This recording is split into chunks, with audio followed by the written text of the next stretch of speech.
আমরা আগেই শুরু করেছি তড়িৎ বিশ্লেষণ সম্বন্ধে আলোচনা শুরু করেছি। তো তড়িৎ বিশ্লেষণ বিষয়টি কি আবার একটু সিনপসিস করে নিই। যে তড়িৎ প্রবাহের ফলে কোনো পদার্থের মধ্য দিয়ে, তড়িৎ বিশ্লেষ্য পদার্থের মধ্য দিয়ে তড়িৎ প্রবাহের ফলে যে রাসায়নিক বিক্রিয়া সংঘটিত হয় তাই হলো তড়িৎ বিশ্লেষণ। সেক্ষেত্রে ক্যাথোডে ক্যাটায়ন গিয়ে ইলেকট্রন গ্রহণ করে নিস্তড়িত পরমাণুতে পরিণত হয়, অর্থাৎ বিজারিত হয়। আর অ্যানোডে অ্যানায়ন গিয়ে ইলেকট্রন বর্জন করে নিস্তড়িত পরমাণুতে পরিণত হয়, অর্থাৎ জারিত হয় বা জারণ ঘটে। অর্থাৎ বিজারণ এবং জারণ, ক্যাথোডে বিজারণ এবং অ্যানোডে জারণ ঘটে থাকে। তো কিছু তড়িৎ বিশ্লেষ্য শ্রেণীবিভাগ আমরা দেখেছি, যে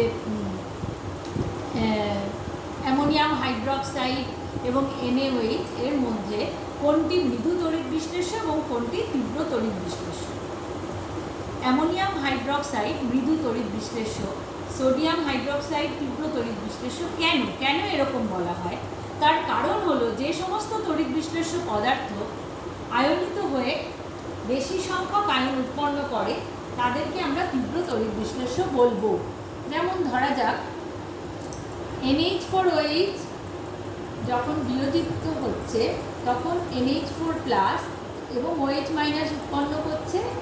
NaOH যখন বিয়োজিত করছে তখন বিয়োজিত হচ্ছে Na+ ও OH- আয়ন উৎপন্ন করছে। তো উৎপন্ন করছে দুটোই, কিন্তু একটি করে ক্যাটায়ন ও একটি করে অ্যানায়ন উৎপন্ন করছে, কিন্তু এই বিয়োজনের হার কম বেশি হচ্ছে। অর্থাৎ NaOH এর জলীয় দ্রবণের ক্ষেত্রে বিয়োজনের হার বেশি হওয়ার দরুন তার আয়নের সংখ্যা বেশি হচ্ছে। NH4OH এর বিয়োজনের হার কম হওয়ার দরুন তার আয়নের সংখ্যা কম হচ্ছে। সেই প্রেক্ষিতেই আমরা NaOH-কে তীব্র এবং NH4OH-কে মৃদু বলবো। ঠিক একই রকমভাবে অ্যাসিডের ক্ষেত্রেও আমরা আগে আলোচনা করেছি। এখন জলের তড়িৎ বিশ্লেষণ কিভাবে হয়? জলের তড়িৎ বিশ্লেষণের জন্য কি লাগছে? জলের তড়িৎ বিশ্লেষণের জন্য কিন্তু শুধু বিশুদ্ধ জল নিলে হচ্ছে না। কেন হচ্ছে না? কারণ বিশুদ্ধ জল খুবই মৃদু তড়িৎ বিশ্লেষ্য, তাই জলীয় দ্রবণে খুবই অল্প পরিমাণ আয়নিত হয়। তাই বিশুদ্ধ জলের সঙ্গে কি মেশানো হয়? কিছু তড়িৎ বিশ্লেষ্য পদার্থ মিশ্রিত করতে হয়। যেমন যদি আমরা সামান্য সালফিউরিক অ্যাসিড যোগ করে দিই তাহলে কি হবে? জলের বেশিরভাগ অণুই কিন্তু তখন আয়নিত হয়ে বহু সংখ্যক H+ এবং OH- আয়ন উৎপন্ন করে। অর্থাৎ যদি বিশুদ্ধ জল শুধু নিতাম তাহলে তার আয়নিত হওয়ার ক্ষমতা এতটাই কম যে তড়িৎ বিশ্লেষণ সম্ভব হয় না বললেই চলে। তাই সেক্ষেত্রে আমাদের তার সাথে কি যোগ করতে হবে? Sulphuric acid. সামান্য সালফিউরিক অ্যাসিড যদি আমরা যোগ করে দিই তাহলে কিন্তু আয়নিত হওয়ার প্রবণতা বৃদ্ধি পাবে এবং বেশি সংখ্যক H+ এবং OH- আয়ন উৎপন্ন করার জন্য জল তড়িতে সুপরিবাহী হয়।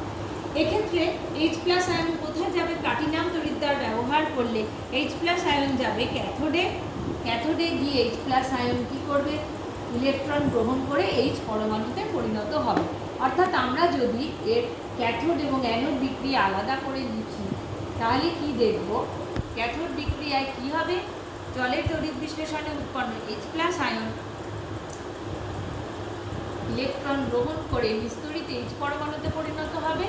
এরূপ দুটি H পরমাণু যুক্ত হয়ে একটি হাইড্রোজেন অণু উৎপন্ন করবে, অর্থাৎ হাইড্রোজেন গ্যাস উৎপন্ন হবে। আর অ্যানোডে তাহলে কি হবে বিক্রিয়াটা?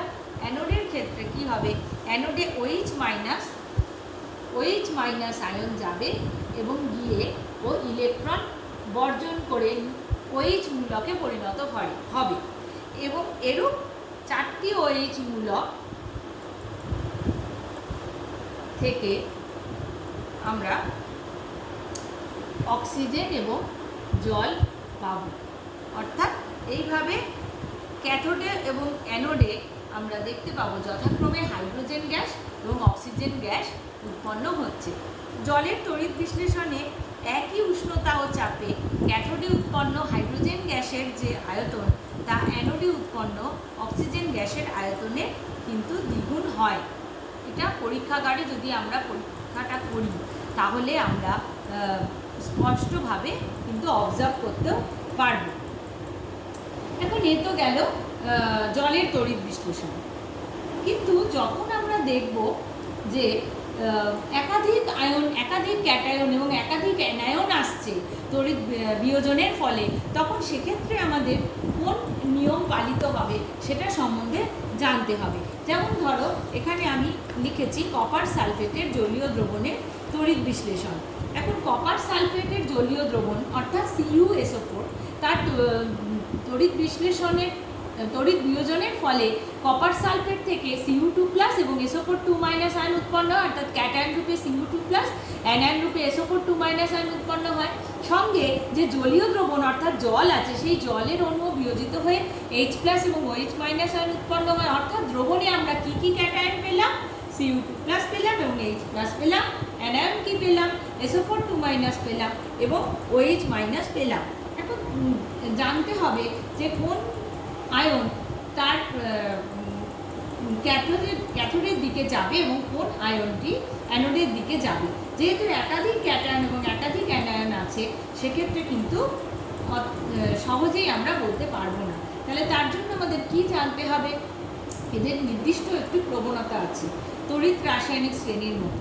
ক্যাথোডে আমরা ধাতুবিদ্যায় যেমন তড়িৎ রাসায়নিক শ্রেণীতে দেখেছিলাম, ওই তড়িৎ রাসায়নিক শ্রেণীর যত উপর দিকে যাওয়া যায় তত সক্রিয়তা বৃদ্ধি পায়। তো ক্যাথোডে মুক্ত হওয়ার প্রবণতা দেখো আমি লিখেছি Ag+ greater than Cu2+ greater than H+ greater than Fe2+ greater than Zn2+, ক্রমান্বয়ে Al3+, Mg2+, Na+, Ca2+, K2। অনুরূপভাবে অ্যানোডে মুক্ত হওয়ার প্রবণতা অ্যানায়নের ক্ষেত্রে OH- গ্রেটার দ্যান I- করে Br-, Cl-, NO3-, SO4 2- এবং F-। অর্থাৎ এদের এই অ্যানোডে এবং ক্যাথোডে মুক্ত হওয়ার প্রবণতা বেশি বা কমের উপর নির্ভর করে তারা কোন আয়নটি ক্যাথোডের দিকে যাচ্ছে কখন প্রেফারেন্সিয়ালি এবং কোন আয়নটি অ্যানোডের দিকে যাচ্ছে তা নির্ধারিত হয়। আমরা এক্সাম্পল হিসেবে নেব কপার সালফেটের ক্ষেত্রে কি হচ্ছে সেটা দেখব। কপার সালফেটের তড়িৎ বিশ্লেষণে প্রথমে আমরা যদি প্লাটিনাম তড়িৎদ্বার ব্যবহার করি তাহলে কি হবে? কপার সালফেট তড়িৎ বিয়োজিত হয়ে কি কি আয়ন উৎপন্ন করবে? লেখাই আছে Cu2+, জল থেকে H+, SO4 2- এবং জল থেকে OH-। এখন এক্ষেত্রে প্লাটিনাম তড়িৎদ্বার যদি ব্যবহার করা হয়, তড়িৎ বিশ্লেষক দ্রবণে তড়িৎ প্রবাহ চালনা করা হলে Cu2+ আয়ন, যেহেতু এর ইলেকট্রন গ্রহণের প্রবণতা H+ আয়ন অপেক্ষা বেশি আমরা এখানে দেখতে পাচ্ছি, তখন Cu2+ কি করবে? ক্যাথোডে যাবে এবং ইলেকট্রন গ্রহণ করে বিস্তরিত Cu-তে পরিণত হবে। যখন প্লাটিনাম তড়িৎদ্বার ব্যবহার করছি তখন Cu2+ এর প্রবণতা যেহেতু ক্যাথোডে মুক্ত হওয়ার বেশি রাদার দ্যান H+, তাই ও যাবে H+কে পিছনে ফেলে ও আগে যাবে, গিয়ে ক্যাথোডে গিয়ে ইলেকট্রন গ্রহণ করে Cu-তে পরিণত হবে। এবং অপরদিকে SO4 2- এবং OH- আয়নের মধ্যে যেহেতু OH- আয়নের অ্যানোডে মুক্ত হওয়ার প্রবণতা বেশি, তাই সেখানে আবার SO4 2- মোটেই যেতে পারবে না, তার বদলে OH- যাবে। OH- গিয়ে নিস্তড়িতমূলক OH-এ পরিণত হবে এবং সেই 4টি OH মূলক আবার জলের মতোই 2 অণু জল এবং অক্সিজেনে পরিণত হবে।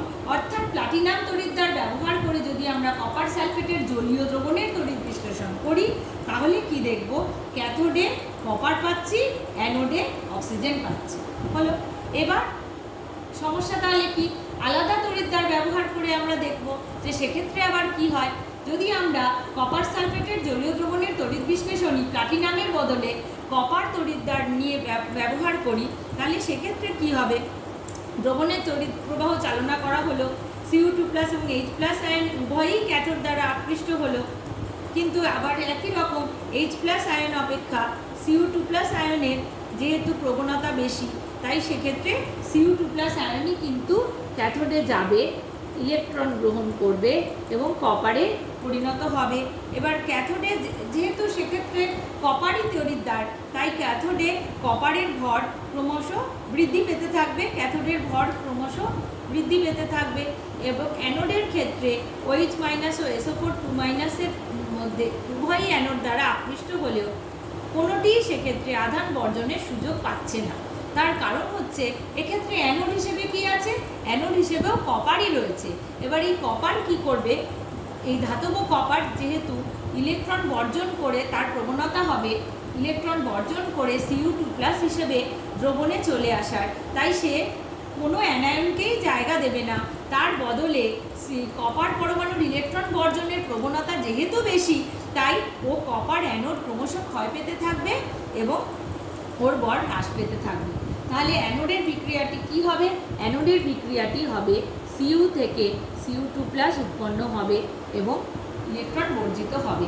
আবার করে আমি এটা এক্সপ্লেন করছি, যেহেতু দুটি তড়িৎদ্বারই এখানে কপার সালফেটের তড়িৎ বিশ্লেষণে কপার 2+ এবং H+ আয়নের কম্পিটিশন হলো, প্রথমে ক্যাথোডে কে যাবে, সেক্ষেত্রে আমরা এই প্রবণতার ক্রম দেখেই বুঝতে পারছি কে আগে যাবে, Cu2+ যাবে, Cu2+ যাবে গিয়ে কপারে পরিণত হবে ক্যাথোডের উপর। ক্যাথোড যেহেতু কপার, সেখানে ক্যাথোডটাও কপারের দণ্ড, তাই সেখানে ভর বৃদ্ধি হবে।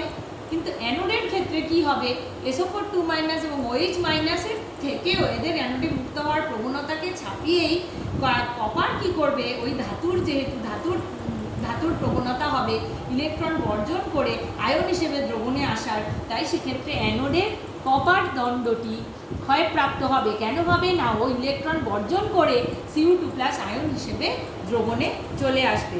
তাহলে সমগ্র এই বিক্রিয়াটিতে ক্যাথোডে যে পরিমাণ কপার ওদিকে জমা হচ্ছে, অ্যানোড থেকে আবার ঠিক একইভাবে সমপরিমাণ কপার 2+ আয়ন হিসেবে দ্রবণে চলে আসে। অর্থাৎ এক্ষেত্রে কপার সালফেটের যে দ্রবণটা থাকছে, সেখানে একদিকে যেমন ক্যাথোডে কপার জমা হচ্ছে, অন্যদিকে অ্যানোড থেকে ক্ষয়প্রাপ্ত হয়ে কপার 2+ আবার দ্রবণে আসছে, তাই ওর দ্রবণের গাঢ়ত্ব কিন্তু অপরিবর্তিত থাকে। কিন্তু প্লাটিনাম তড়িৎদ্বার ব্যবহার করে কিন্তু সেই ঘটনা ঘটছে না।